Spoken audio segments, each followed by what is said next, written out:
¿Qué tal, amigos? Nos encontramos esta ocasión con el doctor Rodrigo Ramos Zúñiga. Él es académico del Centro Universitario de Ciencias de la Salud y un prolífico autor en materia de neurociencias, en libros de investigación y en libros de divulgación.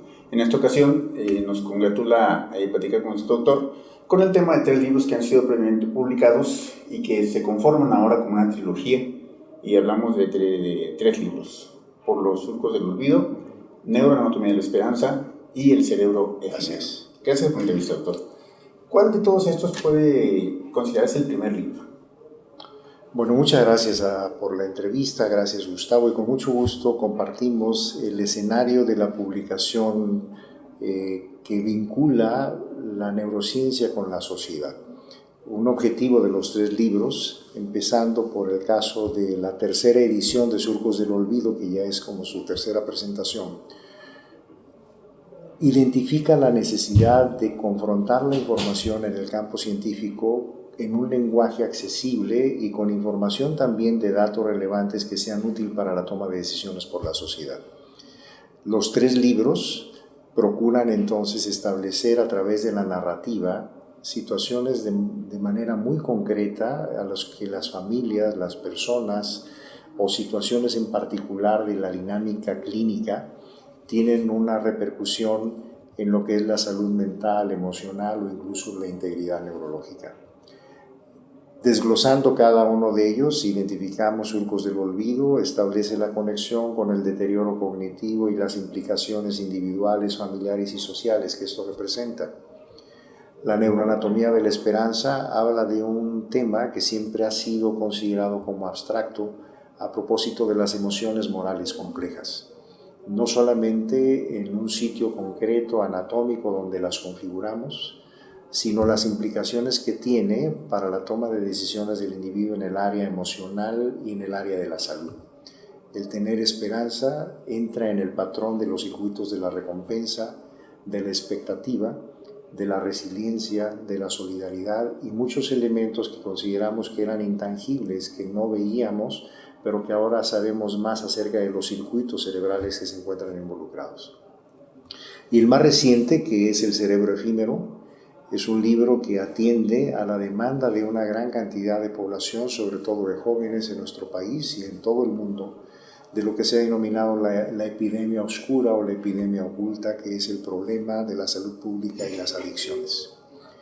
Esto claramente establece las conexiones entre el circuito cerebral de la recompensa, los fenómenos de la adicción en diferentes escenarios, puesto que ahora ya no hablamos de adicción a una sustancia en particular, sino de conductas adictivas en general, y permite además establecer lineamientos y expectativas que pudieran representar como una alternativa de solución para las personas y las familias y las sociedades que están envueltas en este fenómeno tan complejo, que tiene implicaciones no solamente en cuanto a la salud mental y emocional de la persona, sino en cuanto a la dignidad y las implicaciones sociales, socioantropológicas, de carácter jurídico, de violencia, en fin, un fenómeno muy complejo que es tocado en los 3 casos como una trilogía que representa entonces estrategias de comunicación con la sociedad.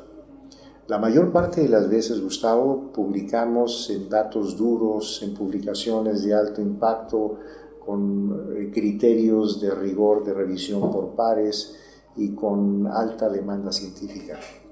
Y si bien esa información es importante, pues no deja de repercutir en un grupo y en un escenario de la comunidad científica en particular.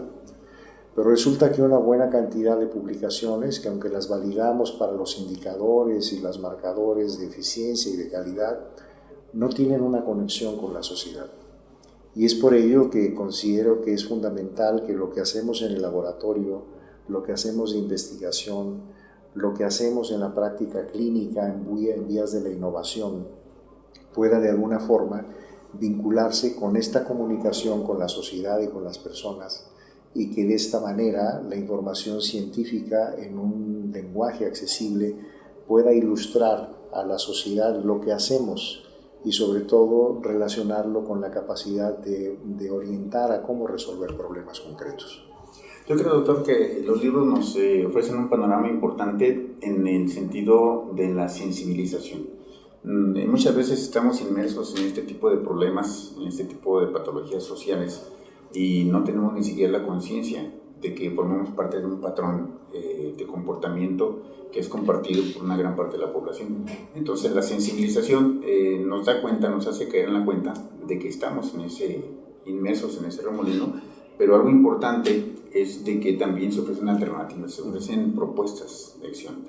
En el libro Por los surcos del olvido, recientemente en su tercera edición, me comentaba que tiene una actualización en ese sentido. Así es, porque no solamente es la narrativa que establece ya la sensibilidad con situaciones muy concretas en donde muchas familias pueden verse reflejadas.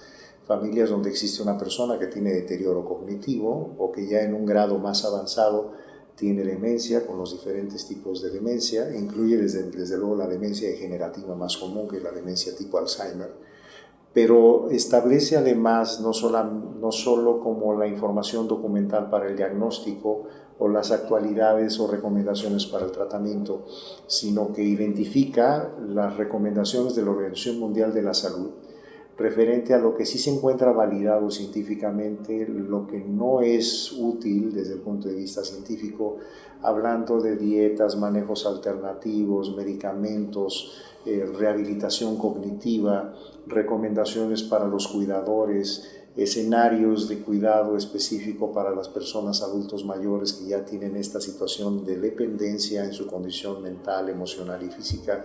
Y esto es entonces lo que las familias buscan. Podemos tener un artículo brillante sobre la atrofia cortical, que es la disminución del volumen del cerebro, y cómo se van perdiendo las neuronas y cómo se va acumulando sustancias que alteran la función neuronal en el Alzheimer. Pero eso no le importa a las personas que tienen una persona, me refiero de ya un problema concreto, un familiar. Y entonces ahí buscan más bien una respuesta más pragmática, no una disertación sobre neurociencias, sino una orientación más puntual que justamente les permita entender cómo hacer lo correcto, cómo hacerlo en términos de equilibrio para la salud mental, física, emocional, para los factores de riesgo y sobre todo en una perspectiva del cuidador cotidiano y en una perspectiva de la dignidad. ¿Por qué? Porque de alguna forma tenemos también como un compromiso moral y social de que las personas que nos precedieron es un asunto no de caridad, es un asunto de justicia, en donde adoptemos la responsabilidad de que al menos tengan una vejez digna y que estén en las condiciones apropiadas en esa etapa de la vida.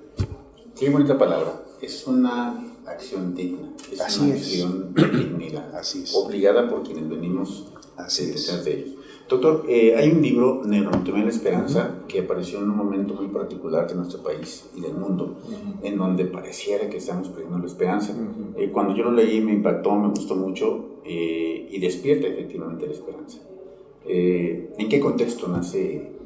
Es la primera ocasión que yo veo un libro de neurociencias abordando este tópico. De hecho, el tema y el título es muy atrevido, porque el atreverse de primera intención a ver desde la neurociencia lo que denominamos emociones morales complejas, pues se está tocando hasta fechas muy recientes a partir de los estudios de carácter funcional.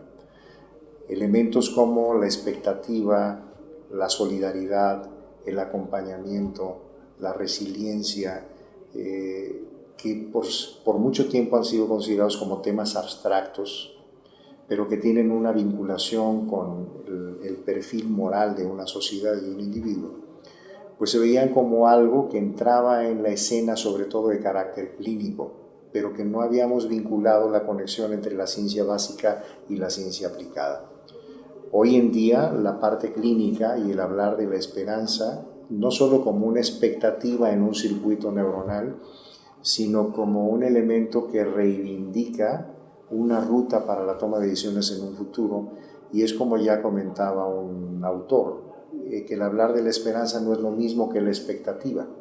No es esperar a que algo resulte bien, sino a esperar a que algo tenga sentido para la dignidad y la vida del sujeto. Parece que es la parte más importante del libro, cuando Sí. se le dota a la expectativa del sentido de la vida. Exactamente. Cosa que estamos perdiendo. Así es.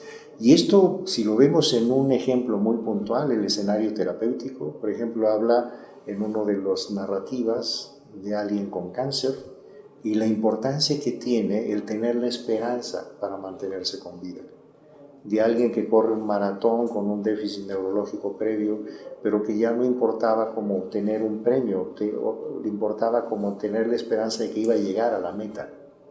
O de alguien que tiene una expectativa, como todos la tenemos, es decir, todos funcionamos en relación a recompensas. Y en la medida en que podemos reivindicar esa recompensa para sublimar como muchas de las condiciones que hoy vivimos como sociedad, pues es en la medida en que se puede dar como un motor proactivo para las decisiones subsecuentes. Es muy curioso cómo el vínculo emocional muchas veces se había visto como de lado y importaba como la parte del statu quo, importaba los mecanismos y procesos mentales de cómo lo lográbamos, importaba entonces los mecanismos operativos, pero la parte emocional la dejábamos de lado. Cuando ahora identificamos que es una de las partes más importantes para prevenir la depresión, para prevenir el suicidio, para prevenir las adicciones, para que una sociedad siga adelante a pesar de que tiene muchas condiciones adversas. Y eso lo configuramos en cómo ha ido cambiando el diagnóstico y la definición de la inteligencia. Por mucho tiempo pensábamos que era un coeficiente, un número. Luego le agregamos la capacidad para resolver problemas y luego le agregamos que teníamos que resolver esos problemas pero en entornos cambiantes. No es el mismo entorno, no es lo mismo que vivimos nosotros a lo que están enfrentando los millennials ahora. Y ahora, en un escenario que muchas veces es incierto, retomamos la frase de Kant en donde decía la inteligencia es la capacidad de sobrevivir ante la incertidumbre. ¿Por qué? Porque tenemos escenarios de mucha incertidumbre para los jóvenes, para la sociedad, para la seguridad. Para nosotros mismos. Exacto. Y entonces lo único que nos queda, lo único que no nos pueden arrebatar, lo único que puede reivindicar y sublimar las acciones humanas en el plano individual, en el plano social, es tener fe en algo. Y ahí hay un ejemplo que platico mucho con mis alumnos a propósito del valor del sistema límbico cerebral en la perspectiva emocional. Y les pongo un ejemplo de liderazgo, pensando en Luther King, por ejemplo, que Luther King no presentó un proyecto para derechos humanos y un decálogo de acciones o un proyecto donde estuviera un proyecto de ley para prevenir el racismo. Él lo que les dijo, y como logró que las personas le pusieran atención, les dijo, I have a dream, yo tengo un sueño. Y cómo a partir de un enlace emocional que generó una expectativa y que generó una esperanza, logró que entonces las personas voltearan a verlo. Y ese es entonces como un ejemplo de cuando lo que ahora se denomina inteligencia emocional, o que Gardner hablaba de inteligencias múltiples, cuando en realidad se trata de una inteligencia global con diferentes dominios cognitivos. Pero no podemos excluirnos entonces de la parte emocional. Y este libro toca justamente el rol en donde se integra la esperanza, dónde podemos discernir lo correcto de lo que no es correcto, cómo podemos vincularlo con conductas proactivas, de manera que podamos como salir adelante, y dónde podemos entonces vincularlo también con condiciones que nos permitan como mantenernos a pesar de las condiciones de adversidad, que es lo que denominamos entonces la resiliencia. Todos estos fenómenos son ya muy reconocidos en la perspectiva neurobiológica y psicobiológica, pero insisto, en la medida en que quienes estudiamos al cerebro no lo logremos transmitir en un lenguaje apropiado para la sociedad y para las comunidades, pues nos estaríamos quedando muy cortos o muy reducidos en un espacio de acción, porque generaríamos puntos para la comunidad científica, pero la vinculación con lo que ahora llamamos gestión del conocimiento, es decir, ¿para qué sirve el conocimiento? Y no hablo de una visión utilitaria, hablo de la capacidad de que una sociedad esté informada correctamente, con conocimiento, y que eso le permite entonces ahora sí tomar sus decisiones. Que tengamos una sociedad más educada. Exacto. Más entendida y por tanto con mayor capacidad para elegir el rumbo. Y eso es un fenómeno plenamente comprobado. La Organización Mundial de la Salud lo capitula como que una sociedad educada es una sociedad que es más sana, es una sociedad que también incluso tiene mayor posibilidad de equilibrios de carácter social, de equilibrios en términos de equidad y de justicia distributiva. Y es por ello que una de las propuestas de las grandes instituciones que de una forma neutra y equilibrada procuran estos propósitos es cuando hablan de que la fortaleza de las instituciones es más importante que la fortaleza de un líder. ¿Por qué? Porque en la medida en que nuestras instituciones sociales estén sólidas, pues va a sobrepasar entonces todos los ciclos y todos los vaivenes y todas las inercias que van ocurriendo en el curso del tiempo. Acá mencioné una palabra que para mí es esencial y frecuentemente lo comento con el auditorio de Repachi, de la Red de Publicaciones Académicas, Culturales y Científicas, la solidez. Vivimos en un mundo líquido, decía Simon Bauman, y los referentes sólidos son sumamente importantes. Cuando usted aborda el concepto de esperanza y asociado con un sentido de la vida, da un paso muy importante en esta serie de publicaciones y la aportación a la comunidad. Gracias. Pero quiero compartir con nuestro auditorio, si me lo permite el doctor, una ocasión en que coincidimos con la Sociedad Geográfica del Estado de Jalisco para hacer un ascenso al Nevado de Colima. Recién había publicado el tercer libro de esta trilogía, El Cerebro Efímero. Francamente yo tenía bastantes preguntas que hacerle y esperé el momento del ascenso hasta que estuviéramos subiendo para hacer estas preguntas, pero las preguntas las voy a dejar al final. Me gustaría que nos comentara un comentario que me hizo con respecto al montañismo, que lo importante no era precisamente subir. Así es. ¿Me lo quiere compartir con nosotros? Sí, y esa es una metáfora que aplica muy bien para muchos sentidos en la vida personal, en la parte introspectiva y en la parte interpersonal. Pero está sustentado en una realidad que conocen muy bien los alpinistas experimentados, los que tienen ya como todo un historial, todo un currículum en el montañismo. Saben muy bien que la parte más importante no es el ascenso, no es llegar y tomarse la selfie o tomarse la foto o tener como la bandera. La parte más importante es regresar y la parte más riesgosa es descender, porque la mayor parte de los accidentes en el alpinismo no ocurren en el ascenso, ocurren en el descenso. Y un alpinista que además tiene bajo su resguardo la seguridad de compañeros, porque se hace un equipo, es parte, lo más trascendente del trabajo en equipo, no es que todos trabajan de manera eficiente en una tarea, sino que depositamos la confianza en el otro. Incluso muchas veces nuestra seguridad depende de que el otro no suelte la soga. Ese es lo relevante del trabajo en equipo. Que yo estoy confiando en que en un equipo de carreras pues va a cambiar bien la llanta del auto, o que en un quirófano va a hacer lo que corresponde para que el paciente esté bien.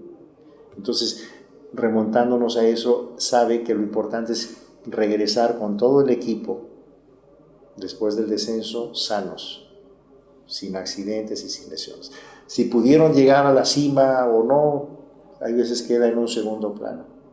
Pero el verdadero reto es saber bajar y bajar íntegros y bajar con el equipo completo. Amigos, yo quise escoger este comentario porque precisamente para este ascenso ya había yo leído el libro El Cerebro Efímero, ya tenía preguntas que hacerle al doctor, pero me las obvió con esta respuesta. Con este comentario nos da muchos argumentos y me da pie a iniciar entonces el tema del tercer libro, El Cerebro Efímero, porque tiene que ver con las adicciones, con ese momento donde la sociedad va de bajada, donde como personas vamos de bajada. ¿Qué hacer? ¿Qué nos presenta ese libro, doctor? Bueno, el primer punto es la parte intrapersonal en donde va definiendo que el circuito de la expectativa y la recompensa es un circuito necesario, fundamental para la sobrevivencia.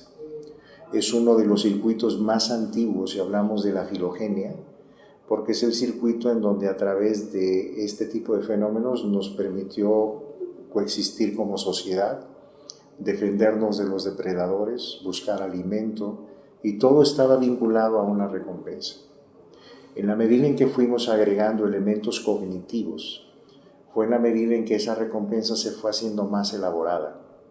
Ya no era solamente el que si tenía sed tomaba agua, que es como algo muy primitivo, muy básico, que si tenía hambre tomaba alimento, sino que empezó a relacionarse con expectativas como mucho más complejas, tener un estatus, tener bienestar, tener seguridad, tener una estrellita cuando el niño va al kinder de que se portó bien, tener una remuneración justa al trabajo que alguien ha hecho, tener un título después de haber estudiado, en fin, se fueron configurando muchos elementos que de manera cotidiana establecen ese fenómeno de la recompensa.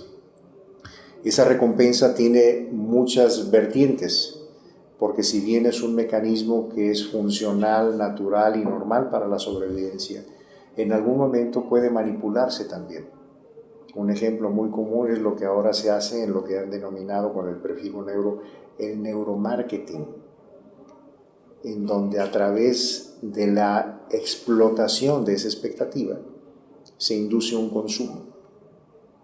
Y esto entonces es como si tú compras este objeto vas a tener cierto estatus, es decir, es también la manipulación a partir de una expectativa que se configura en una sociedad de consumo. Hay manipulaciones de expectativa que hemos utilizado históricamente para bien. El efecto placebo representa entonces una estrategia que sigue siendo utilizada en muchos sitios de manera cotidiana y es de alguna manera generar una expectativa en que eso le va a hacer sentir mejor. Y resulta que en muchos casos la esperanza y la expectativa a un remedio, aunque no tenga ningún principio activo, pues resulta que tiene un efecto de bienestar a veces mucho más importante que el fármaco experimental o el fármaco terapéutico. Esto entonces abre la puerta para qué es lo que ocurre cuando el comportamiento hedónico, que es como denominamos ya el comportamiento del placer, se desvirtúa por el placer mismo. Y es entonces cuando se abre la puerta al fenómeno de las conductas adictivas. La persona obtiene placer, se activa un circuito dopaminérgico, pues el cerebro está de fiesta, hay euforia, es el mismo circuito del enamoramiento, es el mismo circuito del placer que se percibe cuando alguien hace algo que se siente complacido y que abre entonces la tendencia a que el fenómeno se repita. Y cuando eso entonces se desvincula del control de la voluntad, se desvincula de un propósito personal y social de crecimiento y se encierra en el placer mismo, es entonces cuando la persona va entrando a ese laberinto de la conducta adictiva. Pudiera parecer que es a una droga, como le decimos socialmente, extravagante. No es raro, por ejemplo, que hoy tenemos cerca de 300 drogas diferentes que están disponibles en el mercado. Pero resulta que en nuestro país, como en el mundo, siguen haciendo más daño las drogas legales que las no legales. Sigue generando más trastornos el alcoholismo por las implicaciones en la persona, en la salud del individuo, en la salud de la familia y el impacto que tiene en la sociedad, que muchos de los otros fenómenos. Y en la medida en que este fenómeno de recompensa hace que se pierda la voluntad, pero lo más grave, que hace que se pierda la dignidad, pues es entonces cuando tenemos ya no solo un problema personal de salud pública a propósito de las adicciones, tenemos un problema social. Y esto no lo tocamos muchas veces como de frente, sobre todo en la parte preventiva. En el cerebro efímero se tocan algunos ejemplos muy puntuales que pueden hacer que las personas se identifiquen con otras adicciones no muy tomadas en cuenta. Tenemos adicciones al azúcar. tenemos adicciones a los juegos, tenemos adicciones a los videojuegos, ludopatías en general. Hay, en fin, adicciones a la comida, mitomanías, en fin, toda una serie de fenómenos que pueden expresarse como una conducta adictiva. ¿Y qué es lo que hacemos ante ello? Pues entonces, si evaluamos una fotografía panorámica muy puntual de nuestro país o de muchos centros o de muchos otros sitios, en realidad no existen una red capacitada, profesional, humana, digna, que pueda atender de manera integral a las personas que están en adicción. El trato dista mucho de ser profesional, el trato dista mucho de ser dignos. Los mismos profesionales egresados no tienen como las suficientes herramientas para saber cómo manejar un problema de una adicción. Y esto entonces llega a ser como algo que asumimos como que es normal, que es la parte más crítica. Normalizamos un problema porque es común. Y en esa normalización, pues tenemos a cuestas enormes problemas de carácter social, de violencia, de inequidad, de fenómenos socioculturales vinculados a una subcultura que promueve justamente como la destrucción, el engaño y la salida rápida. De ahí viene lo efímero. Es un concepto de temporalidad que cancela la realidad a partir entonces de una promesa del hiperpresente. Vive ahora y paga después. Y esa es un poco como la lógica de mercado.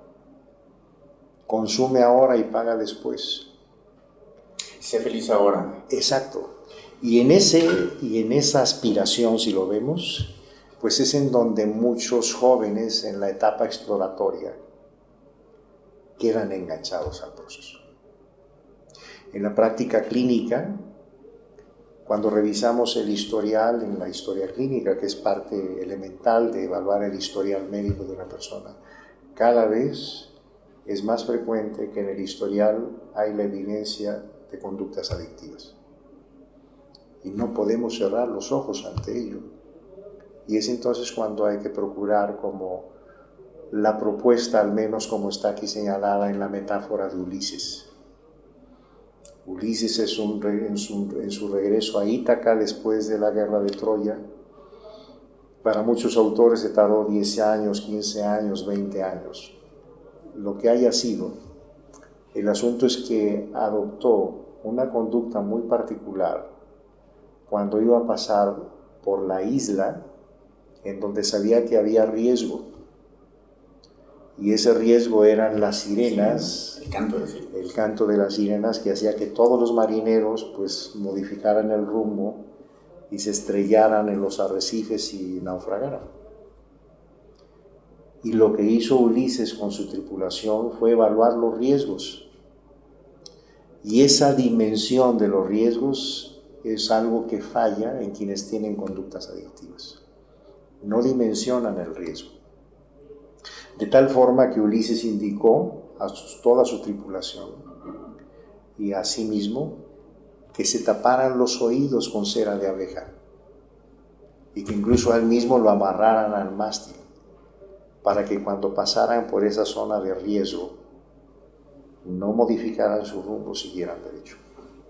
Entonces hay muchos ejemplos que podemos tomar como metáforas a propósito de esto en la parte preventiva, pero que esto creo que gradualmente, en la medida en que toquemos ese punto en personas que están en una situación vulnerable, les puede generar herramientas, primero de información correcta, de evaluar las implicaciones y los riesgos cuando consumen, las consecuencias que esto representa y tomar medidas sobre todo en la etapa de la prevención.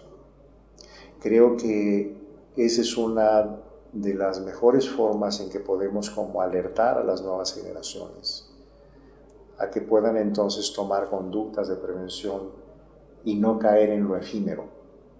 Pensar como en recompensas que desde luego son válidas y son justas, pero las recompensas que más trascienden son las de mediano o largo plazo, las que no están volátiles, las que no son líquidas y las que permiten entonces consolidar pues, a individuos educados y a sociedades educadas. Definitivamente. Amigos, esta trilogía, desde mi punto de vista, tiene un elemento en común: la dignidad humana, doctor. Así es. Platícanos un poquito, ¿fue intencional? Porque me platican que esa es una trilogía por comentarios del público, de quienes hemos sido sus lectores. Sí, gracias. Originalmente tenían como un objetivo muy puntual relacionado con problemáticas particulares y con retos científicos que no habían sido muy tocados.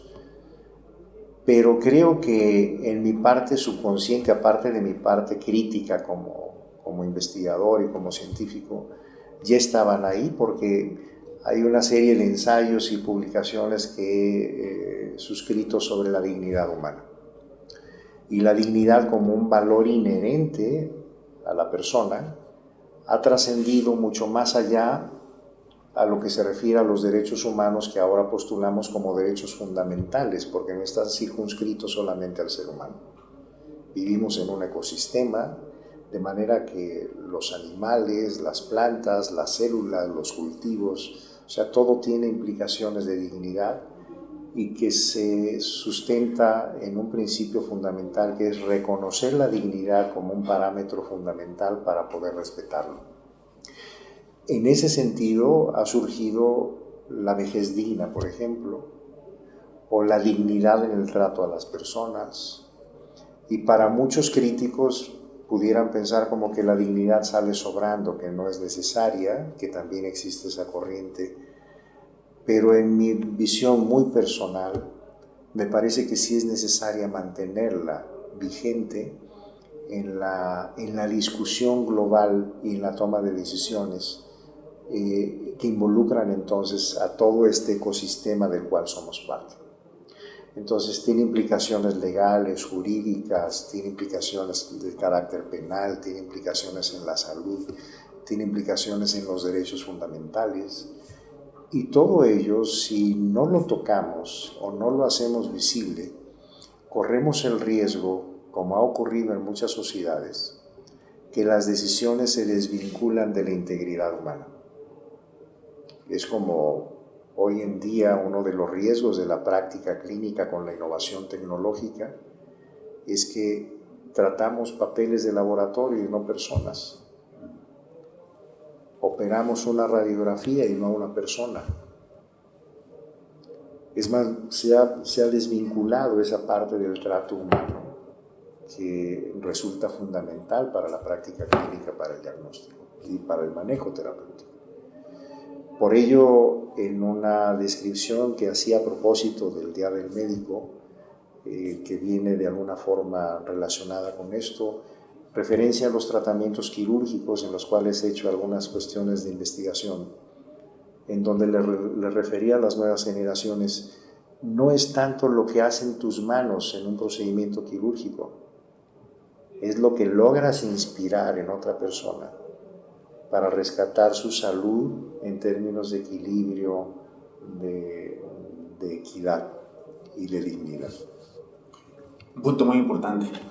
Sin duda alguna, el doctor Rodrigo Ramos ha abordado puntos importantísimos para la sociedad, para el individuo, para la humanidad.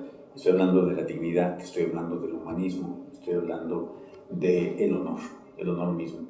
Y como última parte de esta entrevista, quiero preguntarle al doctor sobre un libro que también me marcó mucho y que pienso que forma parte de esta colección. Tal vez sea el principio de la colección, tal vez el epílogo, y me estoy refiriendo a Fronteras del Siglo.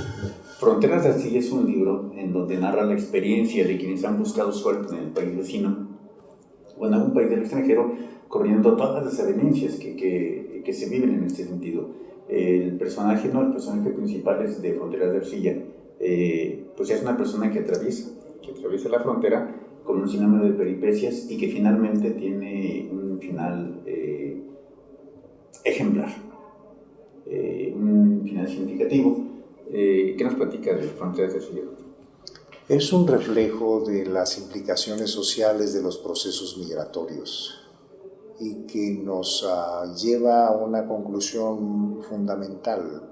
Todos somos migrantes, no existen fronteras para lo que son los vínculos humanos. Las fronteras es un invento que hemos generado las sociedades para fragmentar, pero en el lenguaje primario de la comunicación humana, que es la empatía, la simpatía y la sincronización cerebral, pues esas barreras quedan secundarias. Y es ahí justamente donde, si comparamos con los procesos migratorios de las aves, de otros grupos de animales no mamíferos, todos somos migrantes, todos estamos en un proceso constante de migración. Y es entonces reconocer que se trata de un fenómeno inherente a la propia conducta primaria de los individuos que integran una sociedad, en donde van buscando bienestar, van buscando seguridad, van buscando alimento, van huyendo de situaciones de violencia o de inseguridad. Y es un fenómeno que se ha dado en toda la historia de la humanidad. El situarlo en un contexto de nuestras comunidades donde tenemos un alto porcentaje de migración es plantearlo en un contexto histórico de narrativa literaria que nos permite entonces identificar también las aristas y los riesgos de ese proceso migratorio y vinculado sobre todo a un objetivo fundamental, que si bien podemos convertirnos en ciudadanos del mundo desde el punto de vista educado, es fundamental no perder como nuestra esencia y nuestras raíces, y que si tenemos la oportunidad de retornar a aquel sitio de donde nos fuimos, podamos entonces hacerlo en términos de contribuciones que permitan, como dijera Waldo Emerson a propósito del éxito, que curiosamente era una definición muy diferente a lo que se estila ahora como el éxito vinculado o ligado a situaciones económicas y a posesiones. ¿No? Él decía de manera muy concreta que él veía el éxito como reír mucho y a menudo, gozar del respeto de la gente inteligente, dejar este mundo en mejores condiciones y abrir las promesas para los niños o para redimir el espacio social. Y creo que en la medida en que podamos hacer eso en nuestro microespacio, en nuestros escenarios inmediatos, ese es el mensaje que les dejo siempre a mis alumnos, porque les planteo, no es una clase para promover eficiencia en empleados para el futuro, esta es una clase diseñada para formar líderes. Y un líder no es solo el que hace muchas cosas o generó mucha ganancia.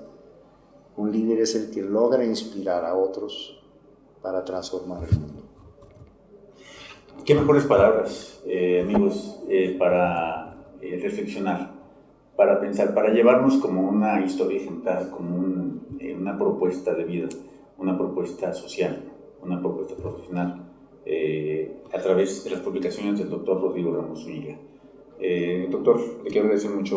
Por contrario, muy agradecido por tu tiempo y tu disposición y tu sensibilidad para contribuir a partir del trabajo que ustedes hacen para la divulgación de esta información que esperemos les sea útil a las personas.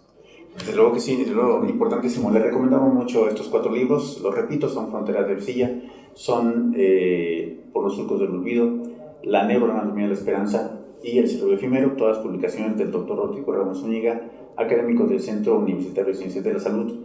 Doctor, muchas gracias. Encantado, muchísimas gracias. Hasta la próxima. Esta es una publicación para la red de publicaciones académicas, culturales y científicas. Hasta la próxima. Muchas gracias. Gracias.